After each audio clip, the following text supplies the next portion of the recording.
Why did the Utah Jazz wait 2 years to start finally losing? Shouldn't have they done this earlier? It's the lead question in an Ask LOJ edition of Locked on Jazz. Bum bum bum bum bum bum bum bum bum bum bum bum bum bum bum pow.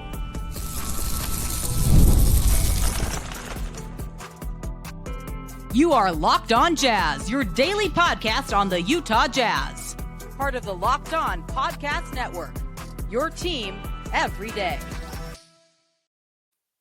How are you? I'm David Locke, radio voice of the Utah Jazz, Jazz NBA insider. This is Locked on Jazz, your daily podcast on the Utah Jazz, giving you insight, expertise, geeky numbers, and hopefully making it way better to be a Jazz fan each and every day. Thank you so much for making Locked on Jazz your first listen of the day. Thank you for being an everydayer. We are free and available on all podcasting apps. We're also free on YouTube, and we have a daily newsletter for you. It's pretty awesome. Locked on Jazz that also gets you a national article from Katie Heindel, Thursdays from Mike Schreier. Also gets you an exclusive fantasy tip from Josh Lloyd and all the links to all the important things. It's the ultimate one-stop NBA newsletter. So go to lockedondaily.com to go sign up or hit the QR code. Today's show is brought to you by our friends over at FanDuel. FanDuel, start the season with a big return on FanDuel. New customers can place a $5 bet, and you can start with a $150 bet. In bonus bets, if you win your first $5 bet, visit FanDuel.com to get started. It's an Ask LOJ Friday edition. I was going to do late game watch also, and then I somehow never got to the end. I wanted to watch that Memphis win last night over Sacramento. Crazy. Ja Morant gets ejected. There's like 5 minutes left, and things came up, and I didn't get there. So I have a bunch of questions, great questions from you today. So what will they be? They'll be what you want to know because they're coming from your group. There are everything from why is our defense ranked what it is, a interesting note from a listener about our schedule and whether it's really possible for us to stay in the bottom four. Comp for Keyonte George at this point. Should I be concerned that Jazz didn't have any players in ESPN's 25 under 25? Which of our current rosters is going to stick around? Trade rumors, but let's start with the big daddy question of the day. Why did the Jazz wait 2 years after trading Rudy and Donovan to completely tear down the team and start over? We're looking at 2 years at least of being one of the worst teams in the league. You are correct. All right. So why? It's great. This, I think, is the number one question on every Jazz fan's mind right now. And so I think this is a great question. So thank you for submitting it. I do think we are still a few years of development and putting ourselves in good draft position. I don't think this is a one-year thing. So I agree with the last comment. So why didn't we do it earlier? Start with the first one. We trade Donovan, we trade Rudy. We still have Mike Conley on the roster. We get Lauri Markkanen. We get Malik Beasley. We get some pretty good players, right? And they all, the first thing is, it's not that easy to just there's a bunch of stuff here. There's a minimum salary you actually have to upkeep in the league. You actually have to have players. 2, in the case of that season, if we go back look at it, we had 2 things that happened. One is I think we turned out to be better than we thought we were going to be. Okay, so that would be the first thing. If you go back and look at all the Vegas odds and everything about it, everybody else had us. But Mike Conley's really good. And Mike Conley had trade value. And so you couldn't just give up on every single one of these guys. I was trying to pull up that rosters while I was looking over the side. You couldn't just get rid of every single one of these guys immediately because you're hoping they have trade value. If you go into that year, when the year starts, you've just picked up Ochai Young, you've got Nickeil Alexander-Walker, you've traded Malik Beasley's going to have some trade value. Jordan Clarkson's going to have some trade value, you hope. Mike Conley's going to have some trade value, you hope. Kelly Olynyk is come over in the roster. You've picked up Collin Sexton. It turns out Collin Sexton, Lauri Markkanen, Malik Beasley could really play. And Will Hardy did a great job. And you're trying, honestly, to use Jarred Vanderbilt, you also got in the deal, as other future trade pieces. Like, that's part of the reason you acquired those guys in those trades was to trade them again and get other pieces. And the Jazz end up using that to go get the first-round pick from the Lakers in that deal. They also use Kelly Olynyk a year later to go get what is now Kyle Filipowski. If we go to that trade, there's been some criticism of the Jazz that they gave up Mike Conley, Malik Beasley, Jarred Vanderbilt, all those pieces, and all they got was the Lakers' first-round pick. I'm not sure I buy that. That Lakers first-round pick might be our most valuable pick. But it was not because of the situation we're in at the time, and everyone kind of knowing that you want to get rid of these players, it's a hard thing to trade them, right? And to get any value back for them. You're holding your assets in this game for as long as you possibly can to get the maximum value. Now, if the maximum value comes right away, you go take it. If they're not going to be a part of the future, Mike Conley was certainly not going to be part of our future. Great guy, everything, but he's not part of our future. So you're holding Mike Conley to the moment where you can get the most value. That was trade deadline to Minnesota. And it gets you the Laker pick. You're holding Malik Beasley to the moment of most value, and that was that trade. Jarred Vanderbilt, same thing. So it meant that we had players that were playing that were actually pretty good. And so to tear down in that first year would have meant that in the offseason, and remember they tried. They sent Bojan Bogdanovic for Kelly Olynyk in a deal.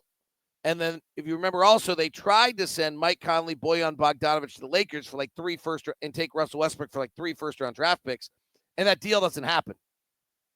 If that deal happens, one, we're sitting in the canary seat or whatever it's called because we got those picks.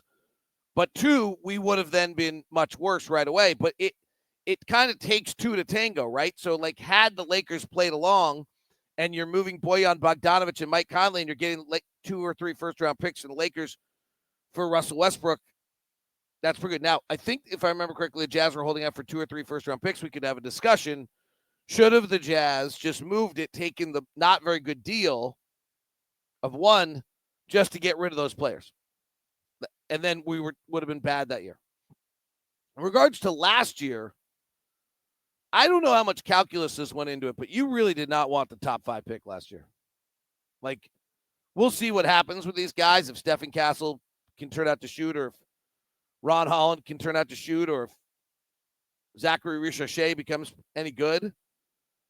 But it was a lot of money on picks on a draft that everyone knew did not have anything on top. The one thing I would say,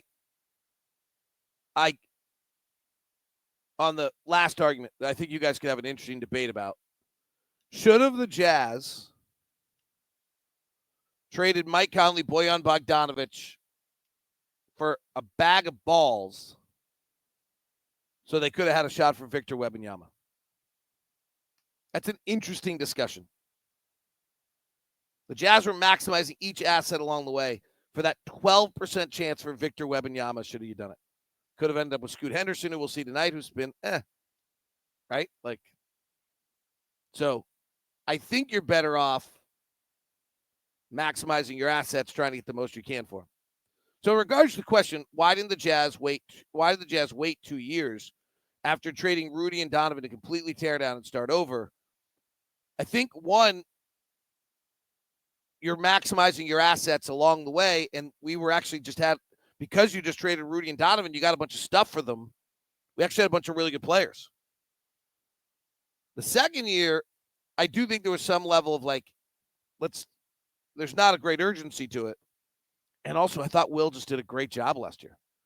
Because I think a lot of people have forgotten, we certainly looked like we were heading there. We started the year 2-7 and were a little bit of a mess. And then went to 4-11, having lost to the Lakers by 32 and the Blazers by 20. On November 25th, 22nd of last year, it really did feel like we had torn the whole thing down. And then Will did a just remarkable job, and the players did too. Figure out how to use Kelly, maximize Kelly, got Lauri going. Credit to them because they're competitive. So great question. Thanks. Great way to start off the show today. We will move to trade stuff, which is the next thing that all of you guys want. And the rumors are out there about the Jazz, though, as David James on the morning show said this morning, they're a little bit like dog bites, man, trade rumors. But they're still out there, and they're worth talking about. And it's next. Will the Jazz move Collin Sexton, John Collins, and Jordan Clarkson like the rumors? And which players will stay on the Jazz roster throughout the season are the questions next on an Ask LOJ edition of Locked on Jazz.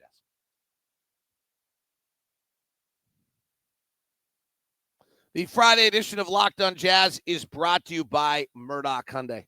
Located at 4646 South State Street, also located in Logan and in Linden. The Murdochs have been in Utah for over 80 years, bringing you the best customer service. They like to refer to it as the no regrets experience. They want you to buy a car from Murdoch and then have no regrets on any decision you made along the way. And the Hyundai cars certainly help that. With a great lineup of the electric cars, the Ioniq 5 and 6 have won every award imaginable. The new Santa Fe, which I'm driving right now, which is terrific. The Palisade, which I just gave back, which I was sad to give up, and then I got this Santa Fe, and it's great. The lineups are amazing. The Sonata and the Elantras are the sedans. It's all at Murdoch Hyundai, located 4646 South State Street. Bells, whistles, safety features, look. To me, it's the perfect car. So check it out at Murdoch Hyundai, located 4646 South State Street, or in Logan, or in Linden. If you're going to stop by, though, email me first so we can get you the VIP experience that you deserve by being a locked-on everydayer. It is Murdoch Hyundai, located at 4646 South Street in Logan and Linden. Email me at dlock09@gmail.com so I can set you up with a VIP meeting. Today's show is also brought to you by Robinhood Gold, the new gold standard, and this is pretty cool. Because what Robinhood Gold is allowing you to do is you do not have to have the silver spoon to eat up the financial favors of the 1%.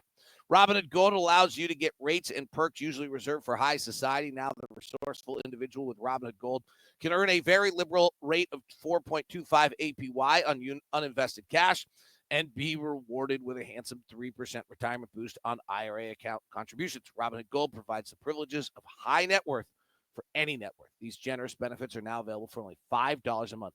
It's the new gold standard. It's here with Robinhood Gold. Sign up with Robinhood.com/gold. Terms apply. Product for specific disclosure. Visit Robinhood.com/gold. Investing involves risk. Rate may change. Gold membership is offered by Robinhood Gold, LLC. Robinhood Gold. Get it done today.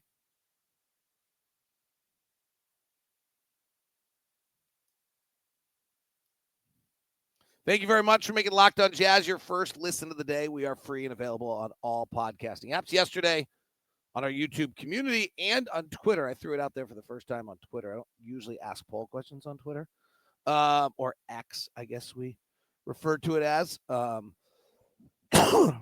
guess we do now. I asked the following question. Sorry for that cough. What aspect of Keyonte's game do you think needs most improvement? 28% said, or 45% said turnover rate. 28% said shooting accuracy. 17% said offensive decision-making. And 11% said defensive skills. I said, how do you feel about Keyonte's recent performance in the last 10 games? 46% said, I want more consistency. 19% said too early to tell. 19% said not impressed. And 16% says impressive improvement. So let's say the uptick in Keyonte's efficiency in play in the last 10 games has not won anyone over yet, would be what that poll question just told us. So let's hope he does in the upcoming days. All right, here is what are the perfect trades for the Jazz? Also, what is the asking price for Clarkson, Collins, etc.? This is so complicated and difficult. I'm going to take the next question at the same time because I thought this started to line down the first part of this. Can you see the Jazz moving some of our vets, Collin, on JC, to acquire more young players who have been in the league for a few years, Jeryce Walker, Cam Whitmore, Jalen Hood-Schifino, who are on contenders? Okay, so let's address this. What is our trade target? What is it we want? I am not optimistic that we can get a first-round draft pick for any of those players. Maybe Collin. But considering the fact that we got John Collins for Rudy Gay in a second-round draft pick, and it's not like he's playing really, really well, but he was a good player beforehand. For whatever reason, John Collins, as good as he is, does not seem to have a massive trade value on the marketplace.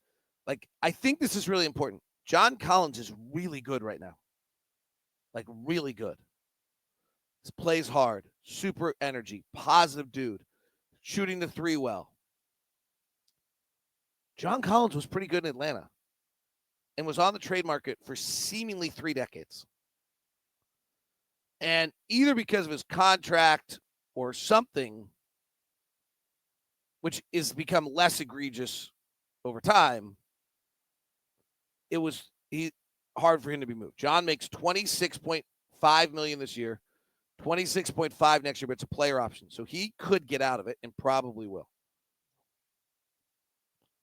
So I think there's trade value for John Collins because he's good. Maybe a contender throws a late first-round pick in there. Kind of feel like Kelly Olynyk's good too, and we had to give up Ochai Agbaji and Kelly Olynyk to get a early second-round pick last year. Or do we get Toronto's first? Anyway, 28-32 pick last year. I got those confused in my head right now. Jordan Clarkson, if we were going to get a first-round draft pick for Jordan Clarkson, we would have done it in any of the 5 last trade windows.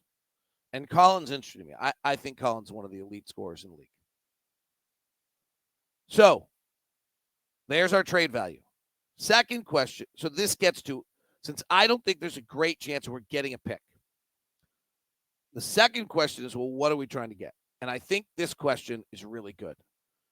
Young players that are in the league for a few years who are on contenders. So who is a player that's in his first, second, probably second or third year who we liked out of the draft and we believed in that for whatever reason in their current situation has not played particularly well or doesn't have a route to playing time? Cam Whitmore is an interesting one. He's got some knee issues, and a reluctancy to pass. But Cam Whitmore is interesting. If we liked Cam Whitmore, is that a player that we would want to make a play for? Jeryce Walker, I literally looked at yesterday in a trade machine deal in that concept. Part 2 of this that gets difficult is John's making 26.5, Collin's making 18.3, and Jordan's making 14. We're going to basically have to bring back that same amount of money. Because any team that's good in the new collective bargaining agreement is somewhat hamstrung in what they can do because they've already spent money.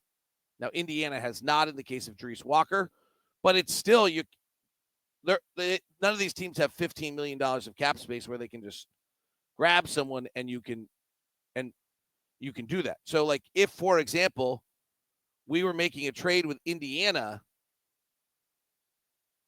Obi Toppin's currently trade restricted at $13 million. I don't think they want to give up Aaron Nesmith. So you might be trying to piece together. And if you're doing it for John Collins, who is somebody who Indiana might want as a bench, as a front court depth with some of the injuries they've had and some of the things like that. I think James Wiseman got hurt, and I think Isaiah Jackson's gotten hurt. And I don't really think James Johnson is viable. So, like, if you look at Indiana, it seems like a perfect place for John Collins. Jeryce Walker seems like a perfect, we'll take Jeryce Walker. We don't need a pick. We'll take Jeryce Walker. It's on his third, it's time's running out. You're going to have to pay him at some point. You probably aren't going to want to. But we're $20 million short in putting that deal together. And they're not going to trade Miles Turner, and they're not going to trade, so it's going to be very difficult to put these deals together. There's just not very many spots. I think I think that's a great, those two combinations of questions were perfect.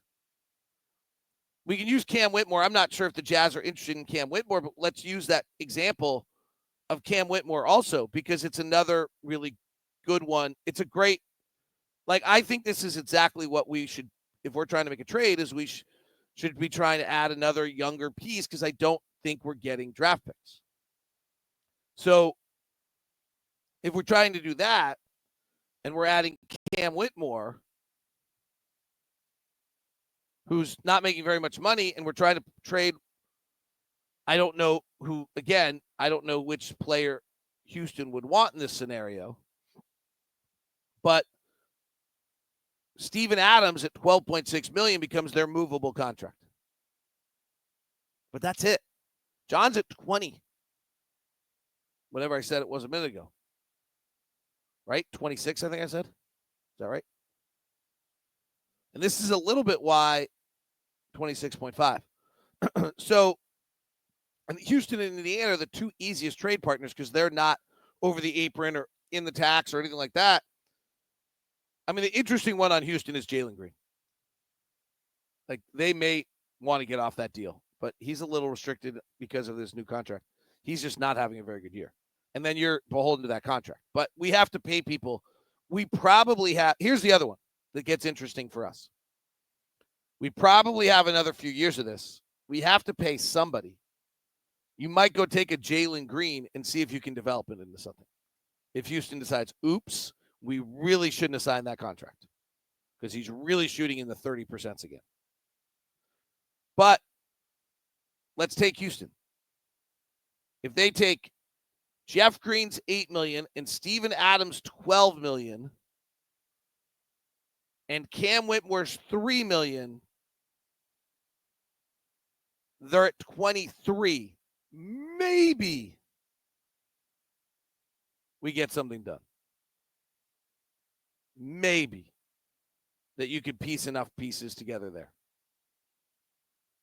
Jayshawn Tate's making 7, so you might be able to do something there.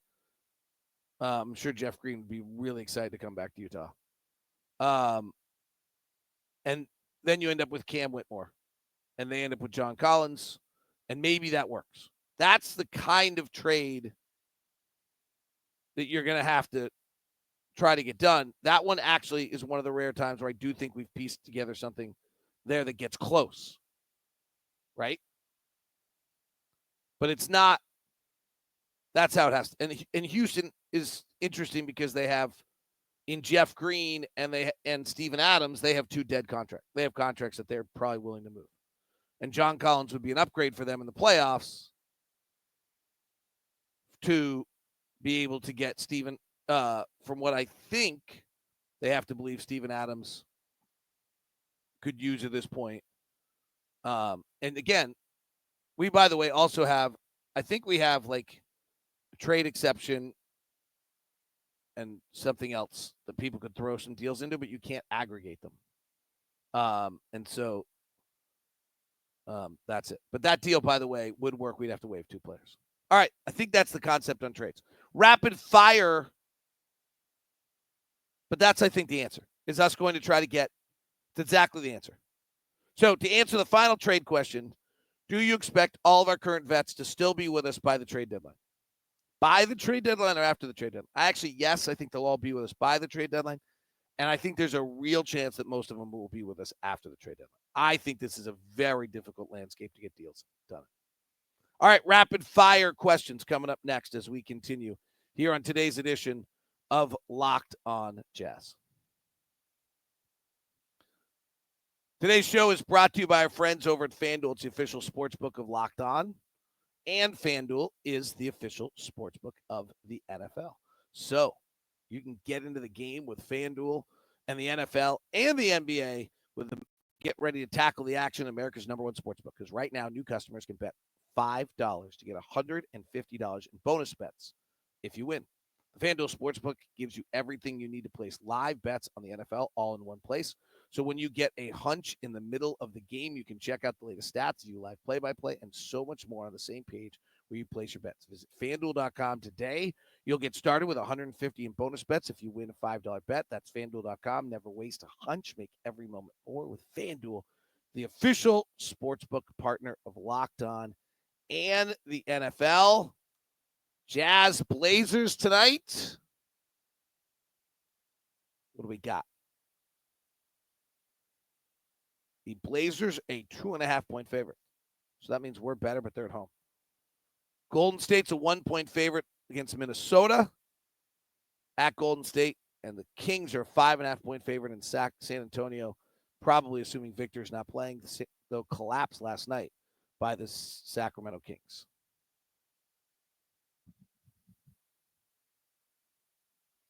Thank you very much for making Locked On Jazz your first listen. LockedOnDaily.com to go get your newsletter. All right, are we ready? Rapid fire. Should I be concerned the Jazz didn't have any players in the ESPN 25 under 25? I mean, I think it's a good representation of where we are with the rebuild, that we still have a long way to go. 25 is pretty old, actually, if you think about it. So for us where we are, if we don't have any players in the ESPN like under 22, in 22, that would be problematic to me. We might not. But 25 is 25 is an interesting age because you're drafting guys at 19. Out of the current roster, who do you think will be 2 or 3 years from now? If you're the GM, which guys are you taking into the future? Well, Taylor Hendricks will be, due to the injury. Lauri will be. I believe in Walker. I'm pretty biased. I like these guys. Like, I like John and Collins Juice, but John, they'll both be free agents by then, so I think it's unlikely. I like having their energy around. I like who they are. I think they're positive people. I don't think Filipowski will get moved by then. I think he's under a long contract as a second-round draft pick.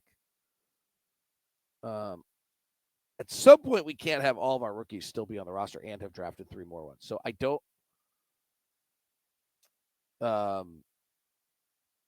know what happens in that regards. So many dudes out there that can't stay rostered right now. What does the timeline for the league expansion look like? And how does that affect a rebuild timeline for the Jazz? I had never thought of this before. But you're going to lose 2 players at some point in time in the expansion. And you're going to have 2 other teams that are worse, probably worse than you. They're going to suddenly sneak into your draft picks. I would assume we're 2 or 3 years out for expansion. So if you're trying to get early draft picks, you better do it right now. Statistically speaking, who are the comps right now for Keyonte if we want to project the rest of his career? And are they any contribute to major ways? Well, I did the whole show on this kind of yesterday. The 2 guys that are Hall of Famers are Chauncey Billups and Jason Kidd, who did not shoot well earlier in their career. Then you have some middle-level starters, but most of the players that comp Keyonte at this point are either low-level rotation players are out of the league because his shooting numbers are bad. But let's let his shooting numbers settle with some more sample size and then decide. This is fascinating. The Jazz have played 18 teams above 500 and 3 below 500 and have the easiest schedule in the NBA the rest of the way.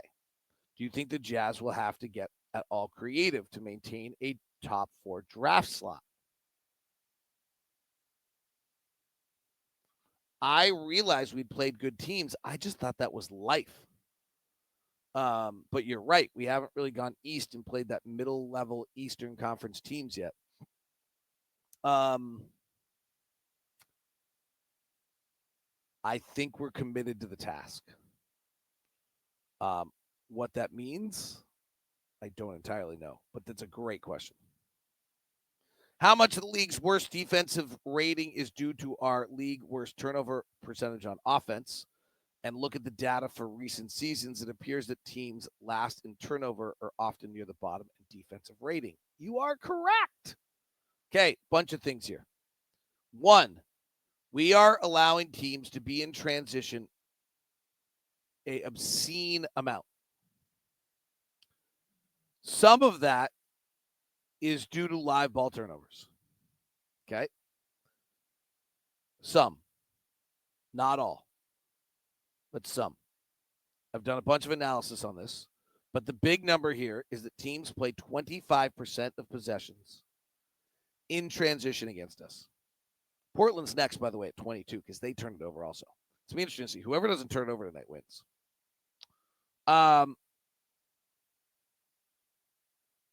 So that's part of it. We also allow more transition off of our own misses than any team in the league. And so we're culpable for that also. So we can't just cop out and say that that's the reason. Because we're just not a very good getting back transition team and haven't been for 2 years off misses either. Off of a made shot, our defense ranks 27th in the NBA. So that's non-transition time. We rank 27th in the league off a made shot. We rank 23rd off a miss and 26th off of a turnover. So, yes, our defensive rating is hurt because of how much we're in transition defensively, how much we allow transition both off misses and turnovers. But we're not great after a make either. So, I think that it's all part of a package. And it has, over time's got to improve. That is Locked On Jazz today. Thank you very much for tuning in. I greatly appreciate you for being a part of the show. Send me your raps if you have Spotify Wrapped or whatever other place you have that's mimicking Spotify Wraps. I'd love to see them. And appreciate you very much for being a loyal everydayer to Locked On Jazz. Go sign up for the newsletter. Use the QR code on YouTube or go to LockedOnDaily.com. Follow me on Threads, Blue Sky, X, Instagram, at TikTok at DLock09. Thank you very much for tuning in today. Greatly appreciate you. Now we send you the first ever national 24/7 NBA channel. Locked On NBA also gives you 2 shows a day on your podcast feed.